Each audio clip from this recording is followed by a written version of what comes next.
Okay, so let's dive into this absolutely fascinating ancient Buddhist text.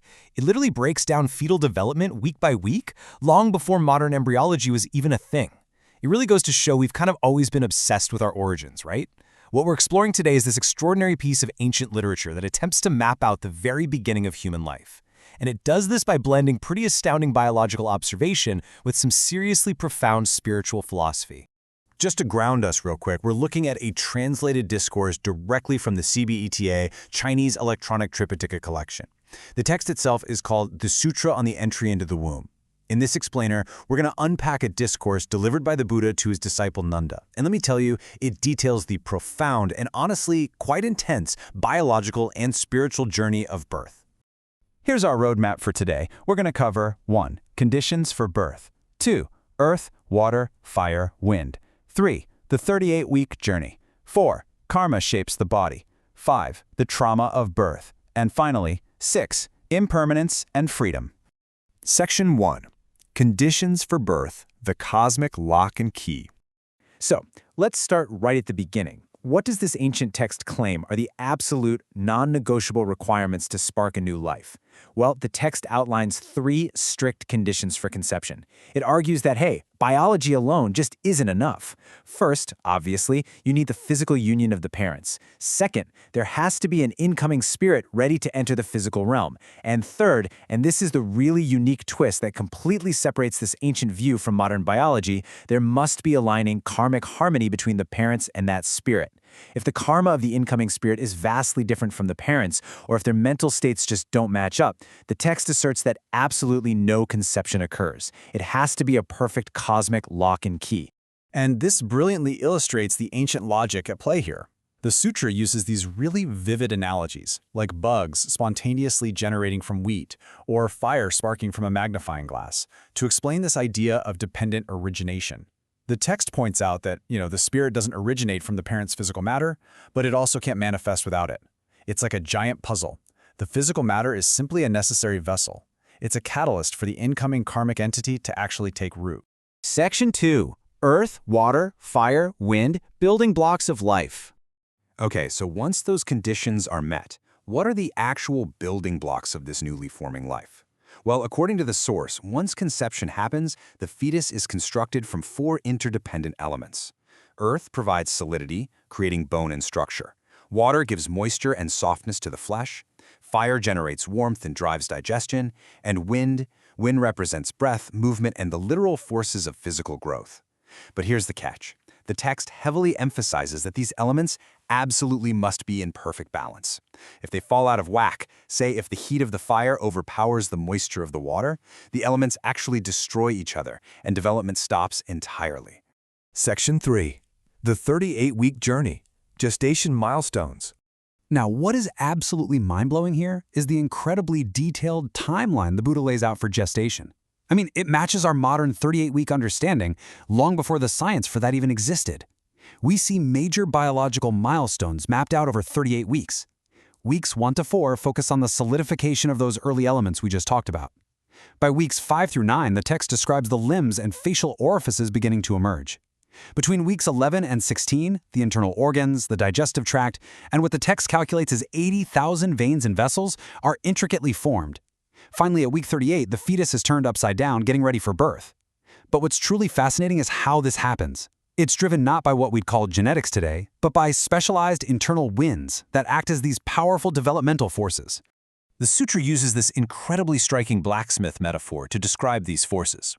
It says that specific, naturally arising winds act like a bellows, literally carving out the body's pathways internally, opening the throat, the nasal passages, and shaping all those 80,000 veins.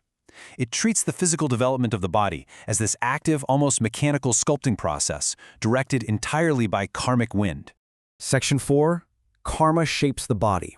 The spiritual blueprint. Let's see how this all builds into the concept of karma, acting almost like, ancient DNA. In this worldview, your physical blueprint is directly tied to your past actions. The text explains that a person's physical attributes, their health, their vocal tone, and even their physical symmetry, these are all direct, natural results of their past moral or immoral actions. So virtues like generosity and deeply listening to teachers, those are said to manifest physically as ideal height, symmetrical beauty, and robust health. On the flip side, vices like greed or ignoring wisdom physically manifest as ailments, unideal traits, or frailty. Basically, karma isn't some guy in the sky judging you, it's presented as an automatic, natural law of cause and effect that quite literally shapes your flesh. Section 5. The Trauma of Birth. Entering the World. Now this is where the biological miracle we've been tracking hits the stark reality of the overarching Buddhist worldview, the core concept that life is inherently tied to suffering. The Buddha describes the actual process of birth and the immediate sensitivity of the newborn as excruciatingly painful. I mean, the text does not hold back. It compares the sensation of a newborn being touched by hands or clothes to the pain of a flayed cow being stung by insects, or like raw skin being exposed to harsh freezing elements. The transition from the safety of the womb to the outside world is framed as this agonizing, overwhelming shock to the newly formed senses. And then, the text takes this a step further to really convey the sheer burden of physical existence. It claims that immediately upon birth, 80,000 types of microscopic bugs inhabit and feed on the human body. Now, whether you read this literally or more as an ancient metaphor for bacteria and the human microbiome, the point the text is making is super clear. To be born is to instantly become a walking ecosystem of consumption and slow degradation.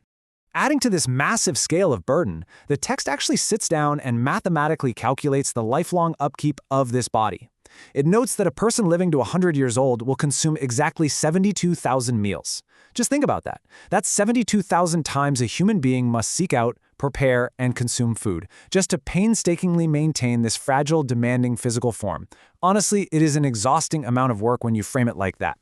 And even with all that effort, maintaining those 4 foundational elements we talked about, earth, water, fire, and wind, requires constant, meticulous attention. The slightest environmental shift, a bit too much cold or heat, or even just overeating, triggers an imbalance. And the text claims this imbalance can unleash a cascade of up to 404 distinct simultaneous diseases. The body is depicted as this incredibly high-maintenance machine that's constantly on the verge of breaking down, generating endless bodily suffering. Which brings us finally to the ultimate philosophical takeaway. Section 6. Impermanence and Freedom. The Ultimate Realization.